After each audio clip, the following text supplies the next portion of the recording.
안녕하세요. 종말은 언제 오는가 계속 말씀드립니다. 육체의 부활, 죽음과 죽음 이후의 세계에 대해서 확실한 지식을 얻는다는 것은 굉장히 어렵습니다. 왜냐하면 죽어서 죽음을 연구한 사람들의 보고가 없기 때문이죠. 이 문제에 대해서 인류 전체가 역사를 통해서 깊은 관심을 가지고 있기 때문에 주의 주장이 양각색이라는 것을 전제로 합니다. 의학적, 생물학적 죽음.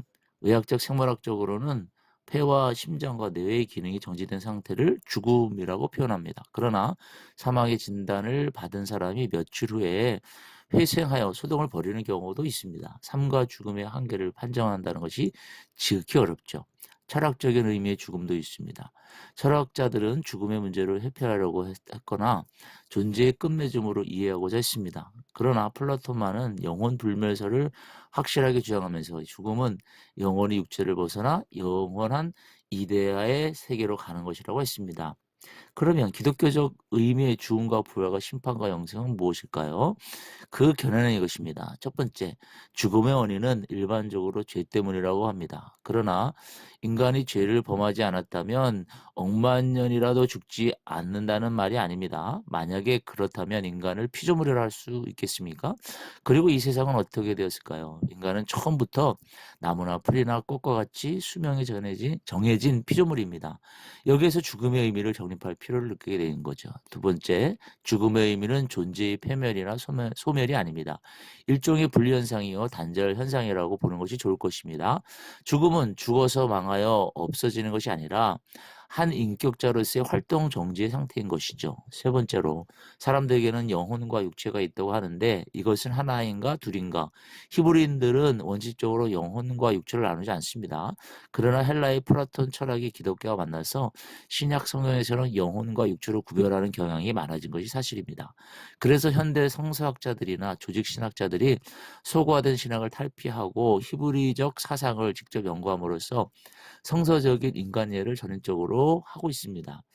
알트하우스 같은 신학자는 육체와 영혼은 구분되기는 하지만 분리되지 않는다고 주장합니다. 이러한 전인적이고 총체적인 인간 이해는 육체와 영혼은 분리할 수 없다는 당위성을 초래하고 이 결론은 죽음과 부활 신앙에 큰 변화를 요구하기도 하죠. 네 번째로 영혼 불멸이냐 죽은 자의 부활이냐 이 질문은 오스카 쿨만의 저서의 제목입니다. 쿨만은 이 책에서 기독교 신앙은 플라톤의 영혼 불멸 사상과 같이 육체는 썩고 영혼만 불멸하는 것이 아니라 육체와 영혼이 함께 죽었다가 함께 부활한다는 것입니다. 여기에서 문제가 되는 것은 영혼도 함께 죽는다는 부분이죠. 지금까지 전통적인 신앙은 육체가 죽을 때 영혼은 죽지 않고 하늘나라로 가서 육체의 부활을 기다리다가 주님 재림 때 육체와 함께 부활한다는 것입니다. 이것이 가장 쉽고 적절한 해석이었던 것이 사실입니다. 이렇게 되면 영혼과 육체로 이분하는 이원론에 빠질 우려가 있고 플라톤의 영혼 불멸 사상과 같아질 수도 있죠. 죽음 후에 영혼의 활동이 계속되느냐, 잠자는 자 상태에 들어가느냐 하는 문제는 아직도 신학적으로 논란이 많은 부분이요. 계속 연구해야 될 문제입니다. 성경에 잠자는 상태라고 기록된 확실한 근거가 있는가 하면 죽은 후에 영혼의 활동을 강조한 성경 구절도 분명히 있기 때문입니다. 인간의 죽음은 영혼과 육체가 죽어져 없어지는 것이 아니라 하나님의 손 안에서 보존되는 것입니다.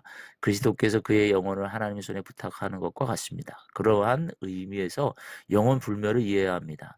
하나님께서 당신의 형상을 주신 인간들을 그의 아들 그리스도 안에서 붙들고 계십니다. 그러므로 인간의 사회에 있는 영혼의 존재 상태에 대해서 공간관념에 얽매이지 말고 전능하신 하나님의 통치 안에 보존되고 있다고 믿어야 될 것이죠. 그것이 하늘이든 땅이든 무덤이든 큰 문제를 삼아서는 안 될 것이고 하나님과 영혼에게는 공간의 제약이 없기 때문에 그렇습니다.